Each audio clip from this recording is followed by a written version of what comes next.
प्रधानमंत्री नरेंद्र मोदी ने देश की बागडोर संभालने के बाद 15 अगस्त 2014 को महत्वाकांक्षी जनधन योजना की घोषणा की थी और 28 अगस्त 2014 को इस योजना का शुभारंभ किया गया था। आज इस योजना के 10 साल पूरे हो रहे हैं। पीएम जनधन योजना के जरिए सरकार देश के गरीब वंचित तबके को बैंकिंग सिस्टम से जोड़ने में कामयाब रही है। साथ ही इसके जरिए डीबीटी के माध्यम से सोशल सिक्योरिटी स्कीम का फायदा भी सीधे लाभार्थियों तक पहुंचाया जा रहा है। आइए देखते हैं इस पर आधारित हमारी खास रिपोर्ट।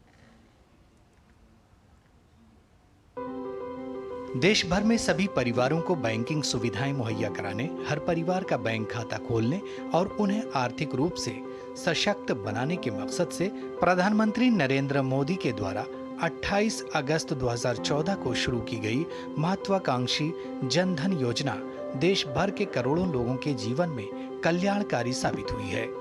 इन्हीं में से एक है उत्तर प्रदेश के जनपद मुरादाबाद की रहने वाली राजकली, जिनके जीवन में प्रधानमंत्री जनधन योजना का खाता खुलने के बाद काफी बदलाव आया है। खाता खुलने के बाद उनकी जिंदगी पहले से कहीं अधिक आसान हो गई है। वहीं आगरा की लवली कुमारी का कहना है कि प्रधानमंत्री जनधन योजना के जरिए खाता खुलने से अकाउंट में मिनिमम बैलेंस नहीं होने पर पैसे नहीं कटते। प्रधानमंत्री जनधन योजना में खाता खोलने से मेरी ज़िंदगी बहुत आसान हो गई है। जो हमें पॉकेट मनी मिलती है हम इसमें जमा करते हैं, जिससे हमें बचत करने की आदत पड़ गई है। 8 साल से मैं इस खाते से लेन देन कर रही हूँ।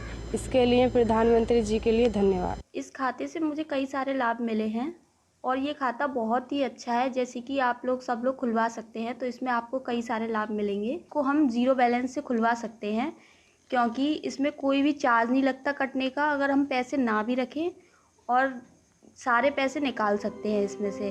राजस्थान के बांसवाड़ा के रहने वाले लक्ष्मी नारायण का कहना है कि प्रधानमंत्री जनधन योजना के तहत खाता खुलने के बाद उन्हें बैंकिंग से जुड़ी कई तरह की सुविधा मिलने लगी है। वहीं छत्तीसगढ़ के राजनांदगांव के रहने वाले आदेश्वर वर्मा का कहना है कि इस योजना के शुरू होने से ग्रामीण लोगों के लिए बैंक खाता खुलवाना आसान हुआ है।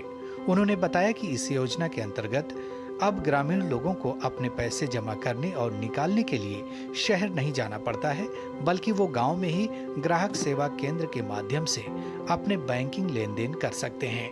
इसके अंतर्गत गैस सब्सिडी, नरेगा और इंश्योरेंस, दुर्घटना बीमा का फायदा हमको इससे मिल रहा है।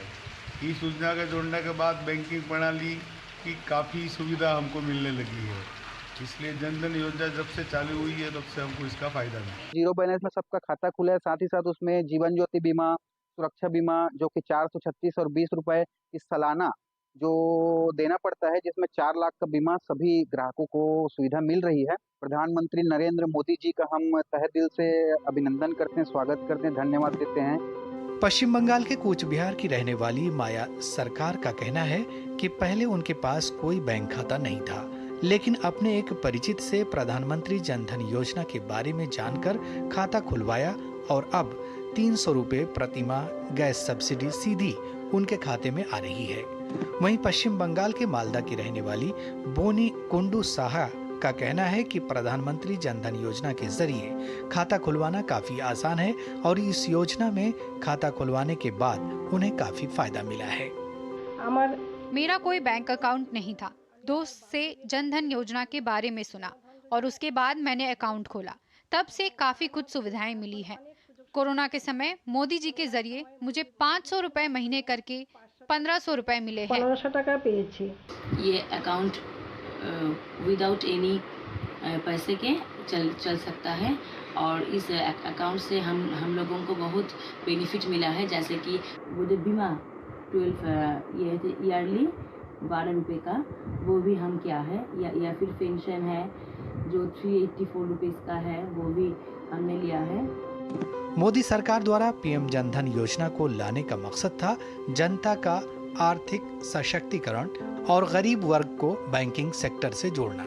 जिन लोगों की पहुंच बैंकिंग सेवाओं तक नहीं थी, वो इसके जरिए बैंकिंग सुविधाओं का लाभ उठा सके। इन खातों से जहां देश के सामान्य जन को आर्थिक आजादी मिली है, वहीं सरकारी योजनाओं की सब्सिडी भी डीबीटी के जरिए सीधे उनके खातों में जा रही है।